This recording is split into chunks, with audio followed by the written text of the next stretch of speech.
এই সত্য উপলব্ধি করাচ্ছেন ভগবান শঙ্করাচার্য বৈদিক ঋষিগণকে।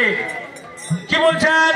বলছেন নলিনী দলগতি জলমতি তরলম তদপদের জীবন অতিশয় চপলম সনাঙ্গা সঞ্জানা সংঘাতি রেগা ভবতি ভাবর নবতরণী নৌকা।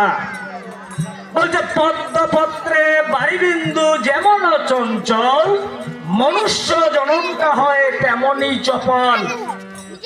একটা পদ্মের পত্রে যদি এক ফোঁটা জল থাকে, এই জলটা যেমন টলমল টলমল করতে থাকে, কখন জানি পদ্মপত্র থেকে ভূমিতে পতিত হয়ে যায় তার যেমন ঠিক ঠিকানা নাই, আমাদের মানব জনম ইহলোক ত্যাগ করিয়া যে পরলোকে কখন চলে যাব তারও কোনো ঠিক ঠিকানা নাই।